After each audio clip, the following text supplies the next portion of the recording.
우리 그 유머 중에 이런 유머가 있죠. 그 정신병동에 환자가 하루는 열심히 책을 읽고 있었습니다. 의사 선생님이 기특한 생각이 들어서 무슨 책인지 물었습니다. 그때 환자가 이렇게 대답을 하죠.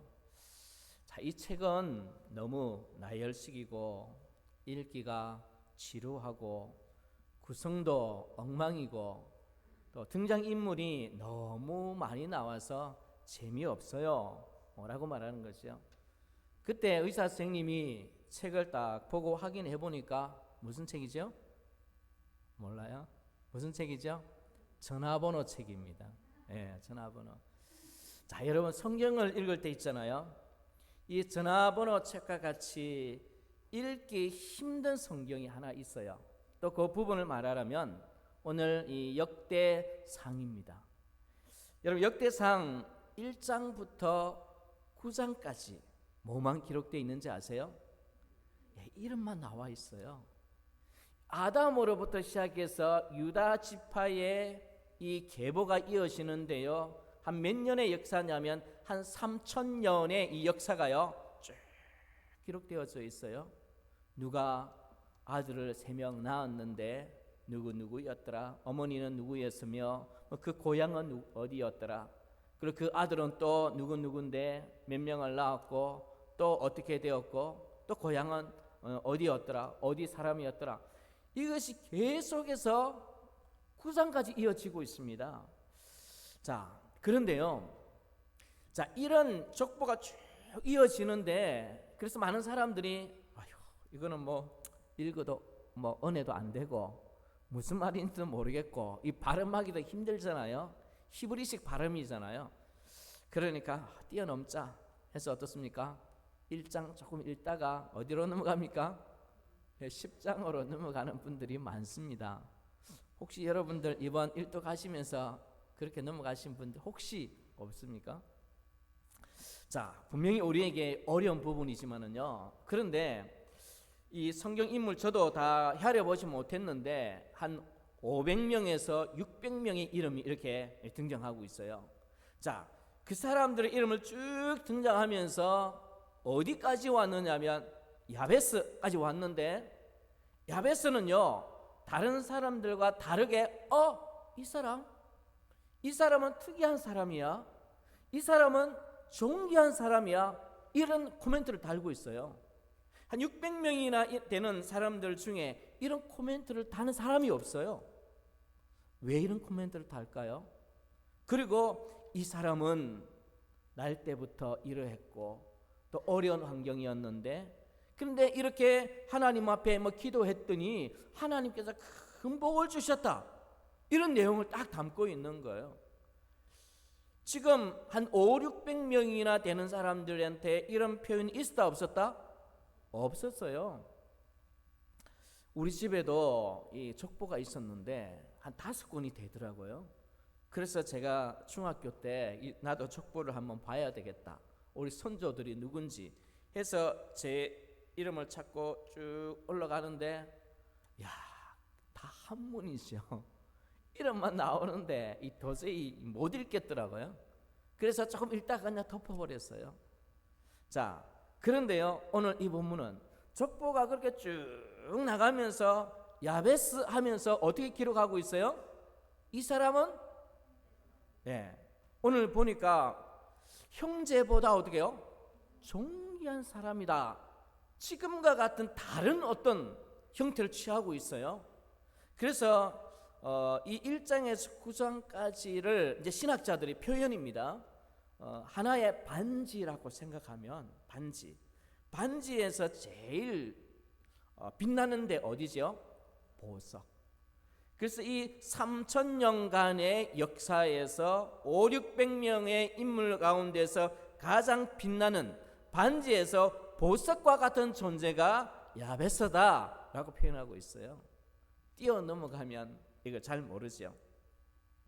자, 그러면 성경이 왜 이 야베스한테 와서 이런 표현을 할까요? 그냥 넘어갈 수 있었는데 분명히 이렇게 야베스라고 말하면서 야베스는 형제보다 귀중한 자라, 존귀한 자라라고 표현하면서 야베스의 일생에 대해서 딱 코멘트하는 것은 이유가 있을까요, 없을까요? 있어요. 후손들에게, 이것을 읽는 자들에게 야베스가 어떤 사람인지 꼭 설명할 이유가 있다라는 겁니다. 여기에 비밀이 있다라는 것입니다. 여기에 인생에서 복된 믿음의 비밀이 있다라는 것입니다.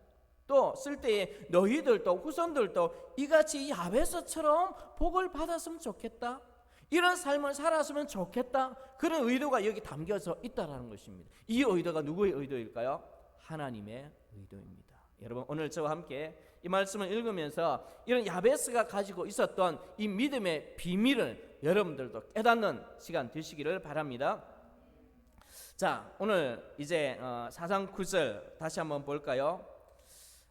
야베스는 그의 형제보다 어떻다고요?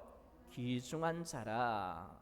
그 다음에 보면요, 그의 어머니가 이름하여 이르되 야베스라 하였으니 이는 내가 수고로이 낳았다 함이었더라. 여기서 수고로이 낳았다라는 표현은요, 우리말로 난산입니다. 어려운 가운데 어머니가 이 아이를 낳았다라는 것입니다. 여러분, 난산이라고 표현할 때에 히브리 어떤 그런 단어들은요, 어머니를 살릴 것인지, 그 다음에 아이를 살릴 것인지, 이런 위급한 순간에 쓰는 단어입니다. 탈무드에 보면 이런 어떤 단어가 하나 나와 있는데요. 어떤 단어냐면, 이야기냐면 이제 한 의사가 이제 아이를 낳는 그 과정에서 보니까 도저히 어려울 것 같아요. 그래서 그 옆에서 지켜보고 있는 이 아버지에게 묻습니다. 누구를 살릴까요? 라고 묻는 거죠. 그러면 이 아버지는 어떻게 대답해야 될까요? 여러분, 어떻게 대답하시겠어요? 탈무드에 보니까 이렇게 대답합니다.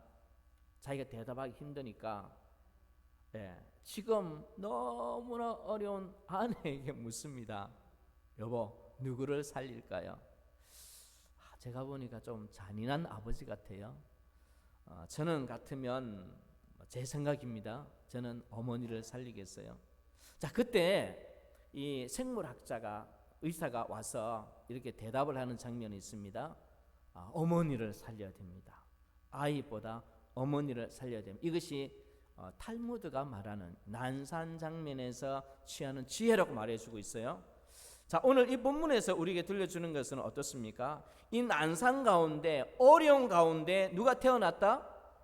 야베스가 태어났다는 것입니다. 자기도 죽을 뻔했고, 또 자기 때문에 누구를요? 어머니를 죽일 수 있는 어려운 가운데 태어난 자가 누구다? 야베스였다라고 말해주고 있는 것입니다. 그 다음에 또 이 본문 속에서 또 우리에게 들려주는 건 뭐냐면, 이 아담으로부터 족보가 쭉 이어지기 때문에 야베스 때에 딱 어떤 연도를 계산해 보니까 야베스 시대가 어떤 시대였느냐면 사사시대였습니다. 사사시대로 정해지고 있습니다. 여러분, 사사시대의 특징이 무엇입니까? 사사시대의 특징을 이제 사사기 2장 10절에 보니까요, 그 세대의 사람들 다 그 조상들에게 돌아갔고 그 후에 일어난 다른 세대는 여호와를 알지 못하며 여호와께서 이스라엘을 위하여 행하신 일도 알지 못하더라. 사사시대의 특징, 선조들은 하나님을 알았는데 하나님이 행하신 일들을 기억하는데 이제 이 후손들은 하나님이 행하신 일, 그것을 기억도 못하는 거예요. 하나님이 누구신지 어떻게 해요? 알지도 못하는 그런 시대라고 말해주고 있습니다. 그래서 사사기 결론 21장 25절에 그때에 이스라엘에 왕이 없으므로 사람이 각각 자기의 소견에 옳은 대로 행하였더라. 하나님이 왕이 아닌 자기가 왕이 되어서 자기 마음대로 살아갔던 시대가 어떤 시대? 사사시대. 그리고 어떤 시대? 야베스가 태어난 시대였다는 것입니다. 자, 이 사사시대의 혼란스러운 이 사건을 단적으로 보여주는 한 사건을 들라면 엘리 제사장의 두 아들 사건입니다. 자, 이 엘리 제사장의 두 아들 성경에 사무엘상 2장 12절에 이렇게 딱 표현하고 있습니다. 엘리의 아들들은 불량자라 여호와를 알지 아니하더라라고 표현하고 있습니다. 자, 그의 아버지가 제사장입니다. 그러면 이 아들들은 어디에서 살았겠어요? 예, 성전에서 살았습니다. 성전에 살면서 아버지가 제사하는 것 다 보았을 거고 도와주었을 거고, 아버지가 너는 이제 내 대를 이을 너 제사장이야, 잘 배워도 아마 이렇게 이 종교의식, 하나님 앞에 나간 예배의식에 대해서 누구보다도 잘 알았을 것입니다. 그런데 성경은 이 두 아들에 대해서 어떻게 표현하고 있습니까? 여호와를 알지 못했더라. 그래서 하나님에 대하여 관심이 없었던 시대가 어떤 시대? 사사시대였던 것입니다. 자, 이렇게 하나님의 이름을 알지 못하고 알면서도 지식적으로만 알고 하나님을 체험하지 못하는 그런 이 시대에 누가 태어났다? 야베스가 태어났다. 그러니까요, 환경적으로, 시대적으로, 영적으로 참 어두운 시대에 태어났습니다. 그리고 자기의 태어날 출생도 있지 않습니까? 참 어렵게 태어났지요. 자, 그보다 또 하나 신학자들은 또 이것을 이렇게 보고 있습니다. 자, 야베스라는 이름을 누가 지어줍니까? 어머니가 지었어요. 저는 이 성경을 보면서 어떤 사건이 떠올랐느냐면 그 엘리의 며느리가 떠오릅니다. 자, 그 당시에 이 이스라엘과 블레셋이 전쟁이 일어났어요. 두 아들 홈니와 비느하스가 전쟁에 나갔습니다. 법궤도 빼앗기고 두 아들이 거기서 죽습니다. 자, 이때 지금 이 며느리는 난산을 하고 있어요. 그런데 들려오는 소식이 무엇입니까? 자기 남편이 어떻게 해요? 죽고 법궤가 빼앗겼다는 소리를 듣습니다. 그때 이 며느리가 아이를 낳고 아이에게 이름을 지었어요. 어떤 이름요? 이가봇이라고. 하나님의 영광이 떠났다. 그리고 죽습니다. 여러분, 어머니가 이 아이에게 이름을 지어주는 것은요, 이스라엘의 어떤 한 문화인데요, 어떨 때에? 아버지가 안 계실 때에. 보통 아버지가 이름을 지어줘요. 아니면 그 위에 분들이. 어머니가 이름을 지어주는 대부분의 경우는 아버지가 안 계실 때에. 그러니까 이 야베스의 아버지가 계셨다, 안 계셨다? 안 계셨다라고 신학자들은 보고 있습니다. 그래서 유복자로 태어났다라는 것입니다. 유복자로. 그 당시에 여러분 사사시대 좀 알 것입니다. 전쟁에 나가서 죽는 사람들이 많이 있었습니다. 또 전쟁에서 패배하면 다 끌려갑니다. 또 블레셋이 쳐들어오고 주변 어떤 족속들이 쳐들어와서 농사를 지어 놓으면 그때 딱 와서 다 거두어 가버립니다. 그러니까 먹을 것도 없었지요. 자, 어머니가 오죽하면 이 아들의 이름을 뭐라고요? 야베스. 야베스가요, 좋은 뜻이 아니에요. 야베스는요, 고난, 고통, 가난 이런 뜻입니다. 이 아이를 낳으면서 얼마나 괴로웠으면 이렇게 야베스라 지었을까? 또 아니면 이 아이가 장차 살아갈 이 가정 환경이나 사회를 보면서 이 아이를 바라보면서 참 힘든 시대에 태어났다. 너 어떻게 이렇게 가난한 우리 집안에 태어났니? 아버지도 안 계시는 곳에 너 어떻게 살 거니? 아마 이런 복합적인 어떤 뉘앙스를 품고 있는 것이 야베스라는 어떻게 해요? 이름인 것입니다. 자, 이런 야베스가 어떤 사람이 되었더라? 9절에 형제보다 어떻게 해요? 존귀한 사람이 되었더라. 여러분 이해되십니까? 자, 여러분 이런 환경 가운데서 존귀한 자로 삶을 마감한 이 이야기는 꼭 해야 되겠다.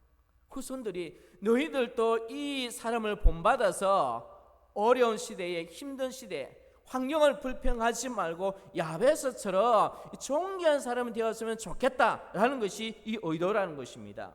자, 야베스가 그러면 이 모든 환경, 모든 어려움, 가난, 아버지가 없는 상황, 사사시대에 하나님을 찾지 않는 어떤 그런 시대에 자기의 인생을 완전히 새롭게 만들며 오고 오는 역사 속에서 어쩌면 이 족보에서는 3000년의 역사 속에서 참 별과 같이 어둠 속에서 빛나는 한 존재로 이 방점을 찍는 이런 인생 어떻게 살았을까요? 여러분 10절 보시길 바랍니다. 야베스가 그 다음에요 이스라엘 하나님께 어떻게 해요? 아뢰요. 여기 비밀이 있습니다. 하나님을 알지 못하는 시대에, 하나님을 찾지 않는 시대에 야베스는 자기의 모든 환경을 돌아보며 나 왜 이렇게 가난한 집에 태어났지? 왜 이 시대가 왜 이렇게 힘들어? 지어놓으면 다 뺏어가고 우리나라는 왜 이렇게 힘이 없지? 왜 나는 이렇게 또 몸이 불편할까? 뭐 이런저런 불평할 거리들이 참 많이 있었는데 그 모든 것을 다 잠재우고 내 인생을 새롭게 만드실 분 하나님께서 나를 이 땅에 태어나게 하실 때에 이런 삶을 살려고 나를 이 땅에 태어나게 하신 것은 아닐 거야 라고 말하며 하나님 앞에 소망을 두고 기도했던 사람이 누구다? 야베스다라는 것입니다. 여러분 이런 은혜가 여러분들에게 넘치기를 바랍니다. 자, 성경에 보면요 어떤 부분을 이야기하고 있느냐면 에베소서 2장 10절에 이 하나님의 백성들 하나님을 섬기는 자들에 대하여 이렇게 묘사하고 있습니다. 우리는 그의 만드신 바라. 하나님을 믿는 사람들은 우리를 만드신 분이 누구다? 하나님이시다는 것이요. 우리를 이 땅에 태어나게 하신 분이 누구다? 하나님이시다는 것이요. 자, 만드신 바라 이것을 이 공동 번역과 이 표준 새 번역 성경에서는요 이렇게 번역하고 있습니다. 우리는 하나님의 작품이다. 작품 중에 걸작품, 최고의 작품이라는 것입니다. 여러분 이건희 우리 회장 돌아가시고 미술품 여러분 아시죠? 한 점이 얼마라고요? 야, 한 점이 어마어마한 돈, 이 걸작품입니다. 역사 속에서 이런 작품 하나님께서는요 우리를 그렇게 만드셨는데 우리 인생을 슬픔 속에서 고통 속에서 힘든 여건 속에서 그렇게 살다가 끝내는 인생으로 만들지 않았다라는 것입니다. 자, 2장 10절 제가 한번 에베소서입니다. 우리는 그가 만드신 바라 그리스도 예수 안에서 선한 일을 위하여 지으심을 받은 자니 이 일은 하나님이 전에 예비하사 우리로 그 가운데서 행하게 하려 하심이라 라고 말해주고 있습니다. 우리를 선한 일, 그 다음에 하나님의 이 작품라는 이 원문을 보면 이 원문이 뭐냐면 포이에마라고 포이에마. 여기서 무슨 단어가 나오느냐 포임이라는 영어 시라는 단어가 왔어요. 시. 여러분 시는 어떻습니까? 많은 문장들 가운데 참 아름답지 않습니까? 참 아름다운 문장이 이 시입니다. 그래서 아마 이 야베스는요 하나님은 나를 시와 같이 아름답게 멋있게 살고 이 땅에 보내신 것이 틀림없다. 지금은 힘들지만 하나님 나 한편의 시와 같은 삶을 살고 싶습니다. 하나님 복을 주옵소서 라고 기도했던 사람이 누구다? 야베스라는 것입니다. 여러분 이런 삶이 여러분에게 있기를 바랍니다. 여러분 어떤 사람이 참 불행한 사람입니까? 여러분 헬렌 켈러 아시죠? 말하기도 힘들고 듣기도 힘들고 보기도 힘든 사람. 그래서 어떤 사람이 헬렌 켈러에게 이렇게 물었습니다. 당신이 이 아름다운 세상을 참 보지 못하니 참 안 됐습니다 라고 말했어요. 그때 이 헬렌 켈러가 어떻게 대답했는지 아십니까? 보지 못하는 것보다 미래에 대한 비전이 없이 사는 사람이 더 불쌍한 사람입니다 라고 말했어요.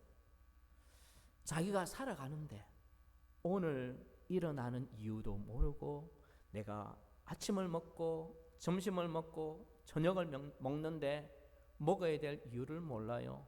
그냥 즐기며 사는 거예요. 그러면서 마음속에는 야 나도 나이가 한 살 들어가는구나. 점점 몸이 쇠하여 가는구나. 나도 이제 또 준비해야 될 날이 오는구나. 무서워하며 두려워합니다. 이런 사람이 어떻게 해요? 제일 불쌍한 자라는 것입니다. 미래를 보면서 내가 해야 될 일이 있구나. 내가 이런 일을 위해서 태어났구나. 다른 사람들이 하지 못하는 내가 해야 될 인생의 비전, 꿈, 이것이 있는 사람이 진짜 행복한 사람이다라는 것입니다.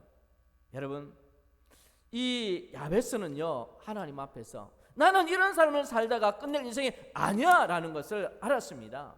하나님, 내 인생에 그렇게 해서 야베스가 하나님 앞에 이 용감하게 대단하게 어떻게 기도합니까?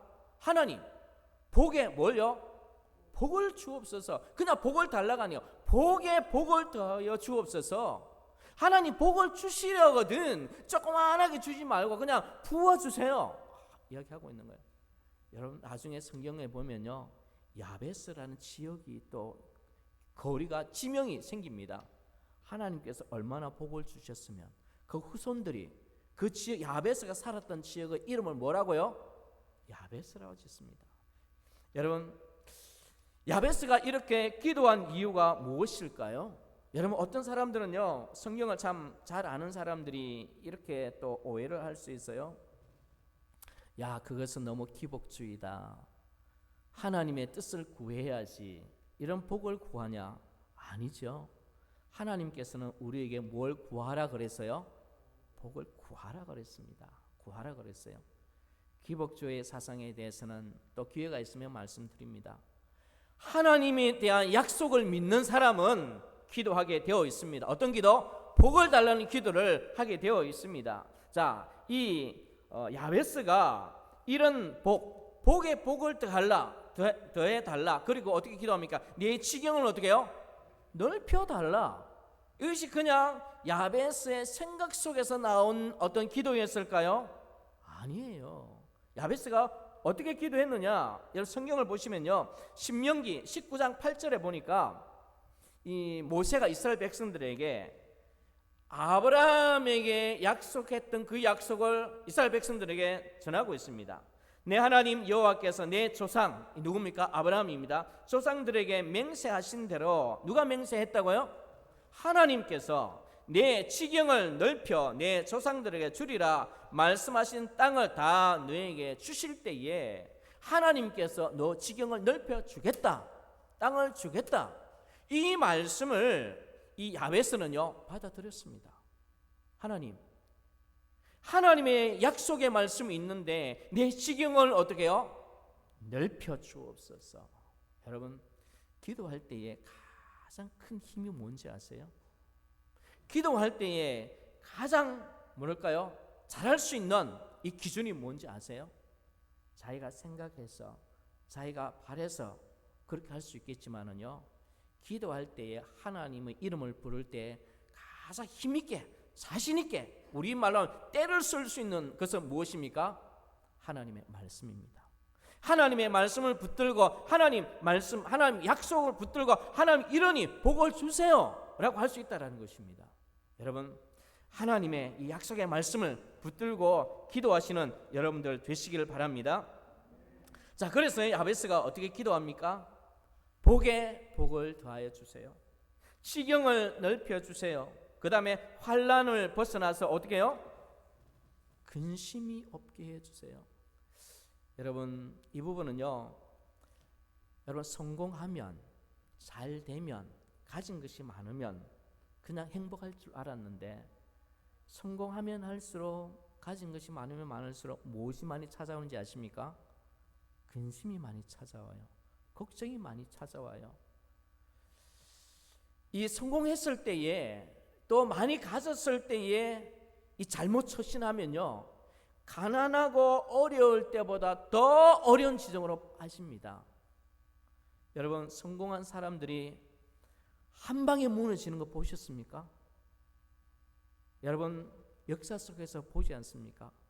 사업하시는 분들이 한 방에 쫄딱 망하는 거 보셨지요? 우리 높은 권력을 가진 분들, 최고라고 생각하신 분들, 그런 분들이 한 방에 어떻습니까? 그냥 가는 분들 얼마나 많이 있습니까? 여러분, 이 야베스는 그런 것까지 내가 환난을 당하지 않도록, 이 근심이 없도록 하나님을 위하여 살 수 있도록 이렇게까지 기도하고 있습니다. 이것이 누구였다고요? 야베스. 주님께서 주기도문에 이런 기도를 우리 하라고 하셨잖아요. 우리가 어떻게 해요? 시험에 들지 말도록, 시험을 이기도록. 이 시험은 내 안에서 찾아오고요, 그 다음에 이웃에게 찾아오고요, 환난이 사회를 통해서 찾아오고요, 또 더 깊은 곳으로 가보면 우리를 가만두지 않는 누가? 사단의 세력이 어떻습니까? 우리를 흔들기 시작합니다. 여러분, 흔들기 시작합니다. 이런 곳에서, 이런 부분에서 나를 지켜달라고, 이 짧은 기도지만은요 정말 놀라운 기도를 하고 있어요. 복을 더하여 주시되 그냥 부어주세요. 하나님의 말씀대로 내 지경을 넓히게 해주세요. 이 꿈이 뭐였는지 잘 모르겠지만은 이 자기 꿈을 어떻게 이루게 해주세요. 사업에서 아니면 직장에서 성공하게 해주세요. 승진하게 해주세요. 공부 잘하게 해주세요. 아니면 이런 부분을 가지고 기도하는 거예요. 내 성공했을 때에, 내가 잘 되었을 때 교만하지 않게 해주세요. 그런 근심에서 벗어나게 해주세요. 끝 마무리를 잘하게 해주세요. 이런 기도가 이 짧은 단어 속에 어떻게 해요? 다 들어있는 거예요. 여러분, 이런 기도를 하는 여러분들 되시기를 바랍니다. 자, 어떤 사람이 천국에 갔습니다. 천국에 갔는데 이 베드로 사도가 나와서 천국에 있는 이 방을 다 구경시켜 주는데, 야, 너무 좋은 거예요. 그런데 어떤 방의 문을 열다가 이 방은 안 되겠습니다 하고 딱 닫아버리는 거예요. 이 사람이 너무 궁금했어요. 베드로 사도님, 여기 천국인데 왜 그러세요? 열다가 왜 닫아요? 한번 보여주세요. 그래서 베드로가요, 이 방은 당신은 안 보는 게 좋을 것 같습니다 했는데 때를 써서 보여달라는 거예요. 보지 말라면 더 보고 싶잖아요. 그래서 안에 들어가서 봤는데 거기에요, 선물 상자가 많이 있어요. 많이 있는데 상자 이름에 다 자기 이름이 있는 거예요. 자기 이름이 다 있는 거예요. 이 사람이 베드로에게 묻습니다. 이게 뭐예요? 하니까 이거 하나님께서 너에게 주시려고 했는데 못 주고 여기 다 있는 거야. 그때 이 사람이 따집니다. 우리 베드로 사도님, 이 배달사고 아닙니까? 배달사고. 하나님이 나한테 주라고 했는데 왜 안 보내고 아직 천국에 있습니까? 라고 했을 때에 베드로 사도가 뭐라고 말했겠어요? 네. 주려고 하는데 달라고 안 하니까 못 주고 있었다는 겁니다. 달라고 해야 줄 텐데 달라고 안 하니까 그냥 창고에 섞여 있다는 겁니다. 누가 만드는 예화겠지요. 여러분, 하나님께서 우리에게 이렇게 좋은 것을 주시려고 기다리시는 분입니다. 준비하고 계시는 분입니다. 그러니 성경에서 많은 약속을 하고 있잖아요. 여러분, 야베스와 같이 여러분의 소원이 있으면 기도하시길 바랍니다. 왜냐? 우리는 알지 못하는 어떤 신이 아닙니다. 기복주의처럼 내가 열심히 할 테니 어떤 복을 달라고 싹싹 비는 그 열심이 아닙니다. 기복주의 특징 중에 가장 근원적인 것이 뭔지 아세요? 이 잘못된 하나의 단어, 신앙적으로 볼 때 이 잘못된 단어가 뭐냐면 지성이면 감천이라는 단어입니다. 내가 열심히 하며 하늘이 감동해서 복을 주신다? 아니죠. 아니에요. 하나님의 복을 주시는 것은 내 열심 때문에, 내 노력 때문에 주는 게 아니에요. 하나님이 복을 주시는 것은 내 노력이 아니라 무엇 때문에? 내가 하나님을 얼마나 신뢰하는지, 하나님이 정말 얼마나 놀라운 분인지 그 믿음 보시고 주는 거예요. 여러분, 하나님이 그런 자에게 복을 주시는 거예요. 오늘 야베스는요, 그 하나님을 느끼고 알았다라는 것입니다. 여러분, 이런 은혜가 여러분들에게 넘치시기를 바랍니다. 자, 말씀을 맺겠습니다. 야베스가 기도했더니 그 결과가 무엇입니까? 한번 따라해 보실까요? 기도하였더니 하나님이 구하는 것을 허락하셨더라. 네. 기도하였더니 하나님이 구하는 것을 허락하셨더라. 오늘 야베스라고 하면서 이렇게 야베스에 대해서 특이한 일들을 쭉 기록한 이유는 무엇이었냐? 야베스가 정말 위대한 사람이었더라, 존귀한 사람이었더라 라는 그 부분이 아니고 진짜 핵심 포인트는 무엇입니까? 하나님은 기도하는 자에게 뭘 주신다? 복을 주신다. 그 이야기를 여기서 하고 싶은 거예요. 하나님 앞에 복을 받고 싶은 사람은 기도해라. 그러면 하나님께서 뭘 주신다? 복을 주신다.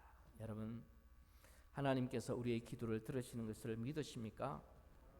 기도하는 자는요, 가난을 이겨냅니다. 기도하는 자는요, 시대의 이 혼란을 이겨냅니다. 기도하는 자는요, 하늘 문을 여는 능력이 그에게 있습니다. 그래서요, 이 야베스가 기도하지 않습니까? 여러분, 야베스처럼 기도해서 하나님 나에게 복을 주세요. 우리 가정에 복을 주세요. 내 지경을 넓혀주세요. 하나님 나를 도와주세요. 환난에서 벗어나 근심이 없게 해주세요. 이렇게 해서 여러분의 지난 날들이 참 아름답기를 바랍니다. 또 앞으로 다가오는 날들이 참으로 아름답기를 바랍니다.